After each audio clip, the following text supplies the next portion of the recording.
우리 오늘 말씀 느헤미야 13장 10절에서 22절로 말씀, 우리 다 함께 자리에 일어나셔서 느헤미야 13장 10절에서 22절로 말씀 우리 함께 교독하겠습니다. 내가 또 알아본즉 레위 사람들이 받을 몫을 주지 아니하였으므로 그 직무를 행하는 레위 사람들과 노래하는 자들이 각각 자기 밭으로 도망하였기로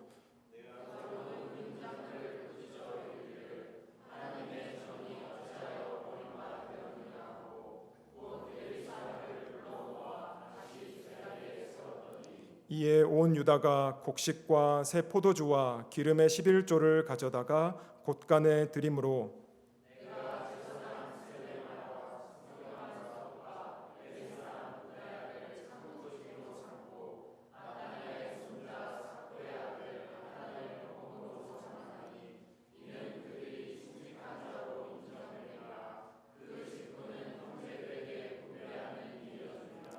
내 하나님이여, 이 일로 말미암아 나를 기억하옵소서.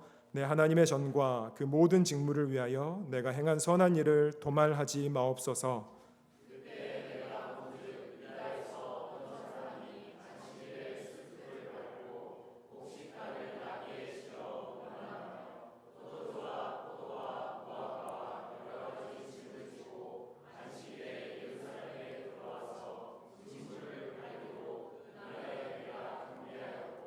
또 두로 사람이 예루살렘에 살며 물고기와 각양 물건을 가져다가 안식일에 예루살렘에서도 유다 자손에게 팔기로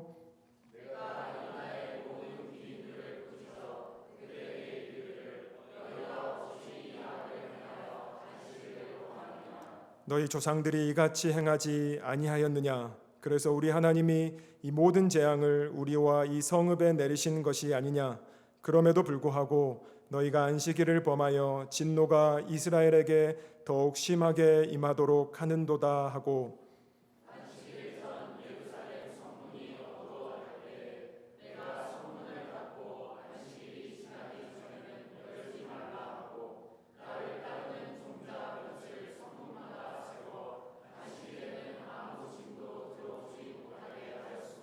장사꾼들과 각양 물건 파는 자들이 한두 번 예루살렘 성 밖에서 잠으로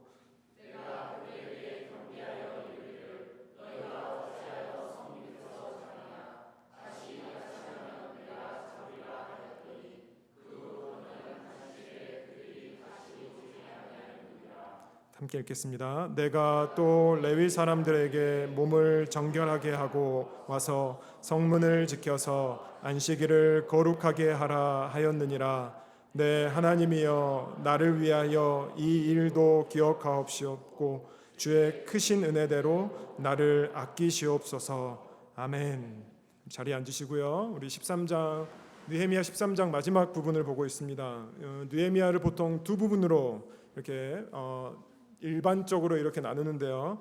1장 1절부터 13장 3절까지요. 13장 3절까지를 첫 파트로 이렇게 보고요.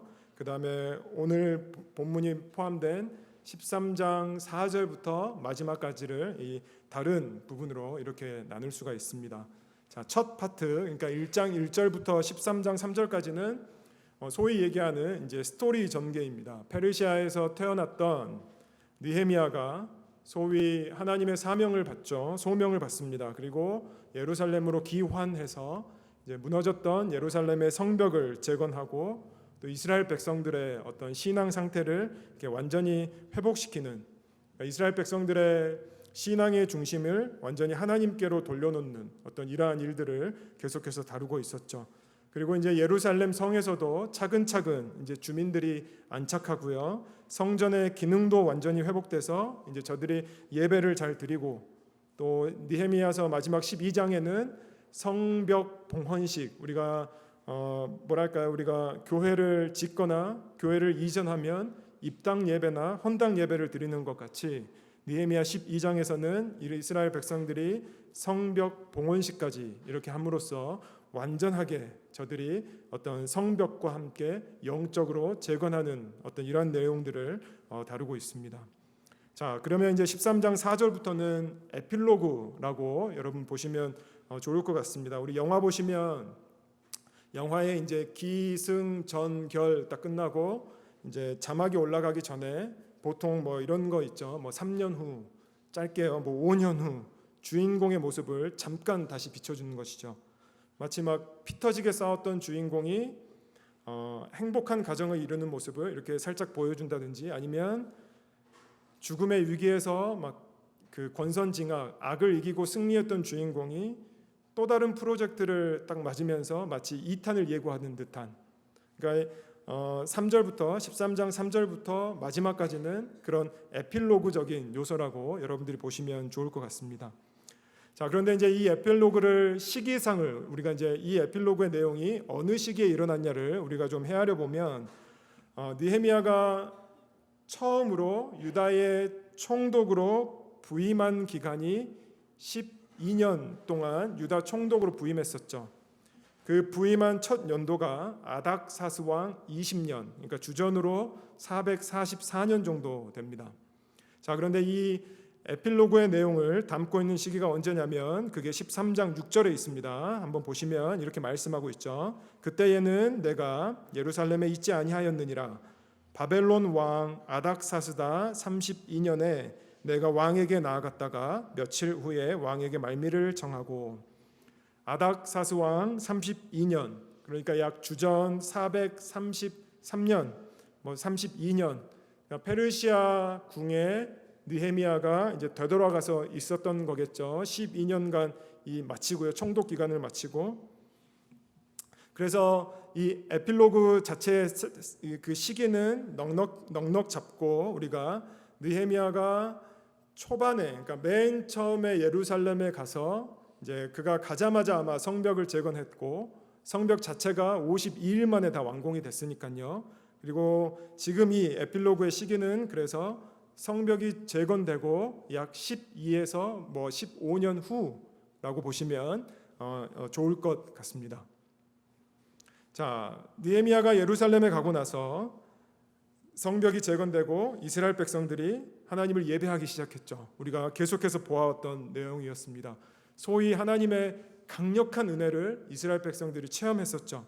그리고 그들이 말씀 앞에서 반응했고요. 그러면서 그들이 결단했습니다.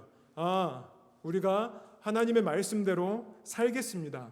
이제부터 이방인들과 교제하지 않겠습니다. 결혼하지 않겠습니다. 그리고 모세의 명령에 말씀하신 그 모든 규례를, 하나님의 말씀을 저희들이 지키며 살아가겠습니다. 저들이 결단했죠. 저들이 그래서 그 결단한 사람들의 명단도 이렇게 공식화했고 봉인까지 해서 이렇게 저들이 나아가겠다라고 이렇게 했었죠. 자, 그렇게 12년에서 15년의 세월이 지난 어느 날, 자, 이 에필로그의 마지막 부분은 가장 처음에 뭐라고 소개하고 있냐면 그게 어제 본문이었는데요. 13장 4절에 있습니다. 13장 4절 보시면 4절 5절 이렇게 말씀합니다. 이전에 우리 하나님의 전에 방을 맡은 제사장 엘리야십이 도비야와 연락이 있었으므로 도비야를 위하여 한 큰 방을 만들었으니 그 방은 원래 소재물과 유향과 그릇과 또 레위 사람들과 노래하는 자들과 문지기들에게 11조로 주는 곡물과 새 포도주와 기름과 또 제사장들에게 주는 거제물을 두는 곳이라. 자, 엘리야십이 소개되고 있는데 제사장이라고 소개되고 있지만 실질적으로는 대제사장이라고 알려져 있습니다. 1년에 한 번 이스라엘을 대표해서 Holy of Holies, 그 지성소에 들어갈 수 있는 유일한 사람. 자, 그런데 그가 그 대제사장 엘리야십이 뭐 했냐면 도비야와 연락이 있었으므로, 4절에요. 도비야와 연락이 있었으므로. 여러분, 도비야가 누구죠? 우리 성벽 재건할 때 산발랏과 도비야가 성벽 재건을 방해했었죠. 자, 산발랏은 그 사마리아 사람, 도비야는 암몬 사람이었습니다. 자, 그런데 대제사장인 엘리야십과 이 도비야가 연락이 있었다. 이거 제가 가진 NIV 버전으로 associated with 이렇게 번역하고 있습니다. 그러니까 여러분 지금 무슨 상황인지 딱 감이 오시죠? 그리고 엘리야십이 도비야를 위해 방을 만들어줬다. 그러니까 대제사장이 암몬 사람 누구에게, 일개 암몬 사람에게 방을 만들어줬는데 그 방은 원래는 어떤 방이었냐? 성전에 쓸 물건들과 어떤 그 음식들, 서플라이들을 저장해 놓는 방. 그러니까 이 방은 성전 뜰에 있는 방. 그러니까 성전 안에 있는 방이겠죠. 그러니까 그 방을 엘리야십이 도비아를 위한 방으로 만들어줬다라는 것이죠. 여러분, 대제사장이 지금 이 지경이면 우리가 충분히 일반 백성들은 어떠한 상태다라는 것을 저희들이 감지할 수 있고요. 성전에 특별히 한 장소가, 성전 안에 있는 한 장소가 암몬 사람인 도비아를 위해 방이 만들어졌다고 한다면 이미 성전의 원래의 기능은, 그러니까 느헤미야가 12년 전에 했었던, 복원시켰던 성전의 어떤 고유의 기능은 제대로 돌아가지 않았었다. 그때부터 이렇게 완료 시제로, 그리고 제사 예배드리는 성전의 기능이 다시 안 돌아간다는 것은 거기를 섬기는 제사장들이나 레위인들이 뭔가 제 역할을 못하고 있었다. 이렇게 볼 수 있는 것이죠. 자, 10년이면 강산이 변한다 그랬나요? 그러니까 10년 이상 지나니까 이스라엘 백성들의 영적 강산이 완전히 변해버렸습니다. 저들은 왜 12년 전에 그렇게 뜨겁게 반응하고 하나님의 말씀 앞에서 통회하고 통곡하고 자복하고 결단하면서 이렇게 나아갔었는데 어느 순간 세월이 지나고 보니까 지금 이스라엘 백성들은 이 지경까지 와버렸다라는 것이죠. 원인이 무엇이었을까요? 우리가 이걸 좀 제너럴라이즈 해볼까요? 왜 우리는 예전에 받았던 은혜를 단순히 그거는 과거의 경험이었다라고 치부하면서 어쩌면 현재의 삶은 예전과 같은 모습으로 나아가지 못할까요? 왜 과거에 받았던 은혜를 그냥 과거로만 전락해 놓는 이러한 지경에 빠져 있을까요? 오늘 본문을 보면서 이 질문에 대한 답을 좀 찾아볼까 합니다. 자, 오늘 이 13장 전체적으로 보시면서요. 자, 엘리야십이 도비아를 위해 성전 안에 방을 만들었다는 어쩌면 루머일 수도 있겠고, 이런 것들이 페르시아 궁에 있는 느헤미야의 귀에 들어왔던 것 같습니다. 느헤미야가 그래서 보통 원웨이로 한 4개월 정도 걸린다고 하는데요. 거기서 예루살렘으로 다시 옵니다. 자, 어쩌면 이 느헤미야가 2차 총독으로 부임하는 것일 수도 있겠고요. 자, 그 느헤미야가 오자마자 뭐 하냐면, 자, 성전 안에 도비아가 썼던 방을 어떻게 하냐면 13장 7절로 9절 보시면 이렇게 말씀하고 있습니다. 13장 7절, 예루살렘에 이르러서야, 느헤미야가 예루살렘에 이르렀죠. 예루살렘에 이르러서야 엘리야십이 도비아를 위하여 하나님의 전 뜰에 방을 만든 악한 일을 안지라. 8절, 내가 심히 근심하여 도비아의 세간을 그 방 밖으로 다 내어 던지고, 9절, 명령하여 그 방을 정결하게 하고 하나님의 전의 그릇과 소제물과 유향을 다시 그리로 들여 놓았느니라. 원상태로 복원시킵니다. 원래의 방의 기능은 이러한 물건들을 스토리지하는, 성전에 사용되는 물건들을 스토리지하는 것이니까 원래의 기능대로, 그러니까 도비아가 갖고 있었던 household items 이런 것 다 던지는 것이고요, 내빼버리고요, 이 방의 기능을 느헤미야가 복원시키고 있는 것이죠. 자, 그래서 이렇게 무너져버린 성전의 기능을 다시 회복시키기 위해서 이제 오늘 본문 첫 구절부터 보시면 느헤미야가 뭐 하냐면 이렇게 말씀하고 있죠. 자, 오늘 본문 첫 구절 13장 10절 보시면, 내가, 느헤미야죠, 내가 또 알아본즉 레위 사람들이 받을 몫을 주지 아니하였으므로 그 직무를 행하는 레위 사람들과 노래하는 자들이 각각 자기 밭으로 도망하였기로. 여러분 이게 무슨 말입니까? 성전을 위해 종사해야 되는 레위 사람들이, 그러니까 평생을 lifetime, 우리 리바이트가 to serve, 이거 sanctuary, 이거 temple of God 이거 하는 거 아닙니까? 생계 유지가 안 되는 것이죠. 그러니까 그 레위 사람들이 성전에만 있다가는 생계 유지가 안 되니까 각각 밭으로 도망하였기로, 그러니까 본인의 생업에 뛰어든 것이겠죠. 자, 이거를 딱 보고 느헤미야가 성전의 기능이 다시 회복되기 위해서는 레위인들이 다시 바로 서야 하니까요. 자, 느헤미야가 어떻게 하냐면 13장 11절, 내가 모든 민장들을 꾸짖어, 여기 민장들 사회 지도자들이라고 보시면 되겠습니다. 내가 모든 민장들을 꾸짖어 이르기를 하나님의 전이 어찌하여 버림바 되었느냐 하고 곧 레위 사람을 불러 모아 다시 제자리에 세웠더니 12절, 이에 온 유다가 곡식과 새 포도주와 기름의 11절을 가져다가 곡간에 드림으로. 여러분 그러니까 무슨 상황인지 이제 아시겠죠? 10여 년 사이에 어떤 일이 조금씩 일어났는지요. 이스라엘 백성들이 내야 하는 11조를 안 내기 시작한 거겠죠. 그러니까 12년 전에는 분명히 하나님의 명령과 규례와 법도대로 약속했는데, 결단했는데, 이제 현실의 삶 가운데에 하루하루 살아가니까 어쩌면 무슨 이유인지는 모르겠습니다. 경제적인 이유든 개인적인 사정이든 외교적인 이유든 세계 국가 정세가 이상하게 돌아가든 페르시아가 세금을 가혹하게 걷든 원인은 잘 모르겠지만 이스라엘 백성들이 11조를 안 내기 시작했다는 것이죠. 아니요, 어떻게 보면 더 정확하게 얘기하면 11조를 안 내기를 선택한 것이겠죠. 한두 번 스킵하고요. 그러면서 시간이 지나면 어느 순간 이 지경까지 어쩌면 오지 않았을까 저희들이 생각해 볼 수 있죠. 그래도 말씀에 의거해서 모세의 책에 의지해서 내기로 결단한 그 11조를 안 낸다는 의미가 어떤 의미일까요?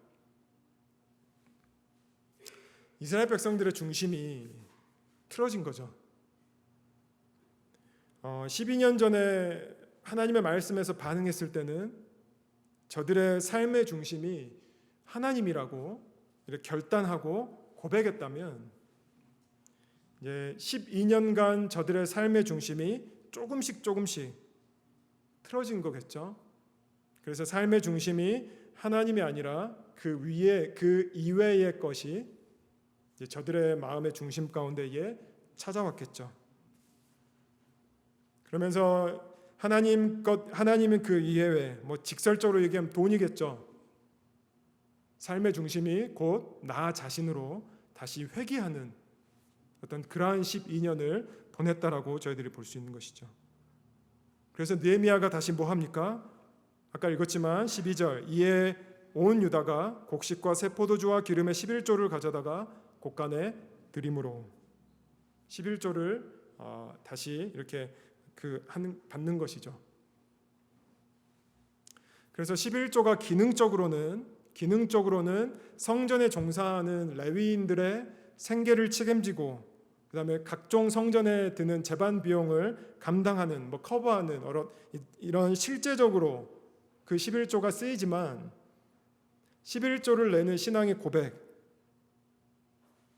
나에게 주신 모든 것은 하나님께서 허락하신 것입니다 라는 고백이죠. 그리고 나의 삶의 중심이 하나님께 있습니다. 다 드려야 하지만 10개 중에 1개만 당신께 드리겠습니다. 기쁨으로 받아주시고 이 드림을 통해서 나의 전부를 하나님 앞에 드리는 것이오니 하나님 기쁘게 받아주시옵소서가 11조죠. 그리고 이렇게 계속 보시면 성전의 기능이 완전히 무너졌다는 것은 또 어떤 의미냐면 결국에는 지켜야 할 안식일이 제대로 지켜지지 않았다라는 거겠죠. 자, 13장 15절 16절 보시면 이렇게 말씀합니다. 그때에 내가 본즉, 또 에레미야가 본 것이죠. 그때에 내가 본즉 15절입니다. 유다에서 어떤 사람이 안식일에 술틀을 밟고 곡식단을 나귀에 실어 운반하며 포도주와 포도와 무화과와 여러 가지 짐을 지고 안식일에 예루살렘에 들어와서 음식물을 팔기로 그날에 내가 경계하였고, 16절 또 두로 사람이 예루살렘에 살며 물고기와 각양 물건을 가져다가 안식일에 예루살렘에서도 유다 자손에게 팔기로. 안식일과 뭐 요즘 말로 하면 주일이겠죠. 그러니까 예배하는 날. 그러니까 이 안식일과 안식일이 아닌 날의 경계가 사라져 버렸습니다. 그러니까 지금이 무슨 요일인지 분간이 안 되는 것이죠. 똑같이 장사하고요, 똑같이 생업에 종사하니까 이게 안식일인지 아닌지 구분이 사라져 버렸다는 것이죠. 그러니까 안식에도 와인 프레스, 이 술틀 밟고요, 곡식 실어 나르고요, 그다음에 포도주와 포도, 무화과나무 팔고요, 그다음에 심지어 두로 사람 들어와서 해외 수입산 물건도 안식일에 지금 팔고 있는 예루살렘 안에서요. 느헤미야가 이거를 보고 어떻게 하느냐? 17절 내가 유다의 모든 귀인들을 꾸짖어, 이것도 그 리더십들이겠죠. 유다의 모든 귀인들을 꾸짖어 그들에게 이르기를 너희가 어찌 이 악을 행하여 안식일을 범하느냐? 너희 조상들이 이같이 행하지 아니하였느냐? 그래서 우리 하나님이 이 모든 재앙을 우리와 이 성읍에 내리신 것이 아니냐? 그럼에도 불구하고 너희가 안식일을 범하여 진노가 이스라엘에게 더욱 심하게 임하도록 하는도다 하고. 왜 아픈 과거의 할아버지 세대, 아빠 세대, 또 그 전 세대를 그 악습을 똑같이 따라하느냐? 경험해봐서도 모르느냐? 그러면서 이 안식일을 안식일답게 지킬 수 있도록 느헤미야가 소위 얘기하는 종교개혁 다시 한번 일으키는 것입니다. 자, 다시 정리해 보면요, 제가 이 13장을 보면서 마음이 참 아팠습니다. 무겁고요. 그렇게 몇 년 전에는 하나님 앞에서 뜨거웠는데, 그렇게 하나님 앞에서 결단하고 통곡하고 하나님의 뜻대로 살겠습니다. 저들이 하루에 3시간 말씀 보고 하루에 3시간 막 기도하면서 무너졌던 절기도 회복시키면서 그렇게 결단했는데 몇 년 사이에 저들이 이렇게 돼버린 것이 제가 참 마음이 아프더라고요. 왜 주신 은혜를 나는 유지하지 못할까? 그러면 12년 전에 그렇게 하나님의 말씀 앞에 울고 통곡하며 반응했던 이스라엘 백성들의 모습은 가짜인가? 지금 이렇게 타락의 끝까지 나간 이 모습이 어쩌면 진짜 모습인가? 이런 질문들도 막 떠오르더라고요. 제가 이 질문 앞에 다윗 이야기가 생각났는데요. 여러분, 다윗도 마찬가지 아니었습니까? 우리가 살펴보면 골리앗 앞에 나아가서 하나님의 이름을 모욕하는 자, 물맷돌로 골리앗을 이렇게 처단하죠. 또 사울 앞에서 하나님을 찬양하는 다윗, 사울이 죽이려고 이렇게 쫓아오지만 하나님의 기름 부으신 자라고 절대 사울에게 손을 대지 않는 다윗, 하나님의 법궤가 들어올 때 바지가 벗겨져도 하나님을 찬양하며 기뻐했던 다윗. 그런데 어느 순간 그 은혜가 정말 무색할 정도로 어느 날 밤에 목욕하는 한 여인 보고 그 여인을 간음했던 다윗, 처절하게 무너지죠. 그러면 그때의 다윗, 골리앗을 무찌른 다윗, 사울의 추적에도 사울을 죽이지 않았던 다윗, 하나님의 법궤가 들어와도 그 바지가 내려가도 하나님을 찬양했던 다윗, 그 다윗의 모습은 가짜인가? 그렇지 않다라는 것이죠. 그때 왜 다윗도 다윗이고 어느 날 저녁에 밧세바와 간음한 것도 다윗이죠. 12년 전에 이스라엘 백성들이 하나님 앞에 말씀 앞에 결단하며 나아가는 것도 이스라엘 백성들의 모습이고 지금 12년 후에 돌이켜보니까 성전 안에 도비아를 위한 방을 만들 정도로 영적으로 밑바닥에 있는 모습도 이스라엘 백성들의 모습. 그렇다면 질문을 바꿔야 되는 것이죠.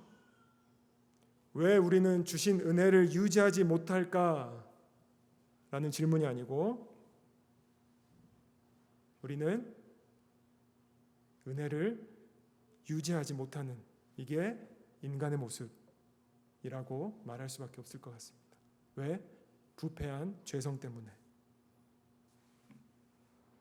모든 것이 완벽했다는 에덴 동산에서조차 선악과를 따먹은 것이 인간이었고요. 그러니까 창세기 1장 2장의 그 어마어마한 은혜를 체험한 아담과 하와지만 3장에서는 그 나무 먹잖아요. 사도 바울이 고백하지 않습니까? 오호라 나는 곤고한 사람이로다. 누가 사망의 몸에서 나를 건져내랴. 여러분 이게 로마서에 있는 말씀입니다. 여러분 로마서는 3차 전도 여행 때 마지막 부분에 사도 바울이 썼다라고 알려져 있습니다. 그러니까 3차 전도 여행 마지막 부분이면 사도 바울도 소위 날고 기는 모든 것들을 체험해보고 정말로 완숙에 이르렀다고 할 정도로 우리가 얘기할 수 있겠죠. 그런 사도 바울도 오호라 나는 곤고한 사람이로다. 누가 사망의 몸에서 나를 건져낼 수 있느냐. 그러니까 이런 모습이 바로 우리 인간의 모습이라고 볼 수 있다는 것이죠. 이스라엘 백성들의 12년을 우리가 추적해 보면 그런 거겠죠. 하루하루 이제 삶이 시작됐는데 이게 조금씩 무너지지 않았을까요?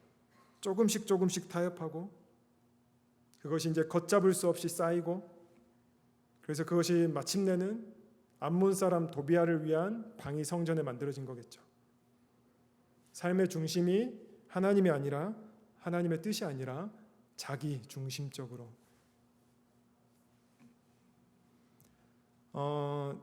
존 메가더 목사님이 이런 말을 했습니다.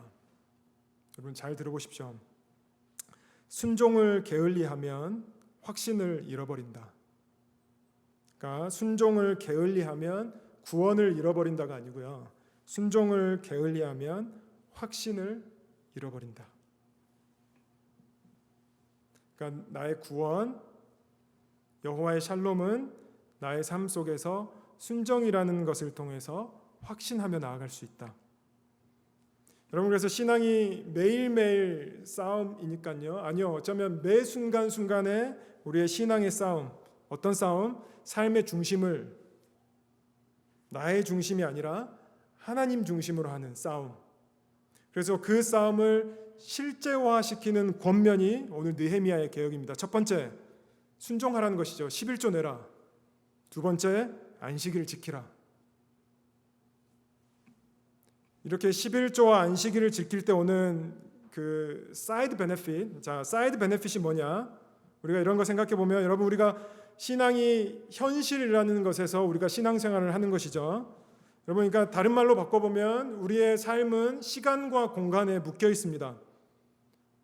이 시간과 공간에 묶여 있는 상태에서 예전에 받은 은혜를 어쩌면 지속하고 그 은혜로 계속해서 나아가기 위해서는 하나님 중심으로 사는 어떤 프랙티컬한 방법이 뭐냐? 너의 시간과 공간에서 너를 끊임없이 매혹하고 매혹시키고 유혹시키는 이 물질관, 이거를 정립해라. 안식일, 너에게 주어진 시간이 다 너 것 같지만 7일 중에 하루는 구별해라. 그렇게 구별할 때 너의 삶의 중심이 하나님께 있음을 고백하며 나아가라. 이게 장치죠. 11조, 공간과 시간에 묶여있는 우리의 신앙생활의 현실이 너에게 주어진 물질 가운데에 10의 1을 하나님께 드려라. 그러면 그것이 바로 너의 그 시간과 공간에서 하나님께 너네가 그 드릴 수 있는 감사의 고백이며 이거를 순종하며 나아갈 때 확신하면서 너네가 나아갈 것이다. 이게 느헤미야의 개혁인 것이죠. 자, 말씀을 마치려고 합니다. 여러분, 우리가 소위 얘기하는 American Dream, Financial Freedom at age 40, maybe 45 or 50. 그 Financial Freedom을 얻기 위해서 아메리칸 드림은 무엇을 우리한테 요구합니까? 쉽게 얘기하면 돈 많이 벌어라, 열심히 해라, 겠죠. 제가 지난 금요일에 우리 청년부죠. 지금은 청년부인데 청년부 내에 이제 직장인들끼리 모여 있는 소그룹이 있습니다. 그러니까 학생들이 아니고 직장인들이요. 이제 거기 모임이 있어서 이제 저를 초대해 주셔가지고 제가 이제 잠깐 갔는데요. 한 친구가 자기의 일하면서 이 얘기를 나누더라고요. 자기가 일하면서 경을 다룬다고 그러더라고요. 경이요, 경. 조, 경. 그러니까 이게 어마어마한 액수죠. 이게 상상도 안 되는 액수입니다. 만져볼 수도 없는 액수고요. 근데 제가 그 얘기를 듣는데 경을 다룰 만한 발륨이 있다는 것은, 그런데 그 발륨을 가지고 또 뭔가를 한다는 것은 사람은 경이 있어도 끊임없이 뭔가를 하는구나. 더 채우기 위해서. 여러분, 우리가 언제 파이낸셜 프리덤이 생길까요? 11조의 정신, 안식일의 정신입니다. 이것은 내 것이 아니라고 할 때. 이게 느헤미야의 개혁이죠. 그러니까 우리가 진정으로 파이낸셜 프리덤으로 나아가는 것이 이 11조와 안식일의 정신이라면 11조와 안식일의 정신에 우리가 순종하면서 이것이 누려지는 사이드 베네핏이 되겠죠. 여러분, 권면드립니다. 혹시나 여러분들 가운데에 예전에는 정말 뜨거웠었는데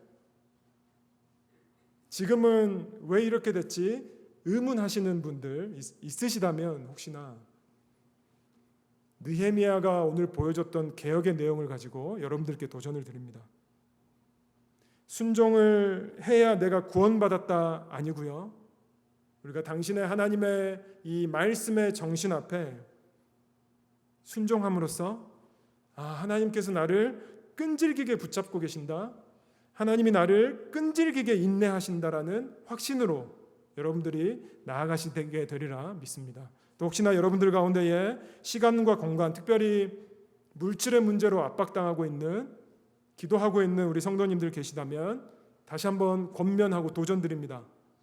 11조와 안식일의 개혁의 정신을 여러분들이 취하셔서 정말로 하나님께서 말씀하신 자유가 무엇인지 여러분들이 누리시고 경험하시는 여러분들의 삶이 되시기를 주님의 이름으로 축복합니다.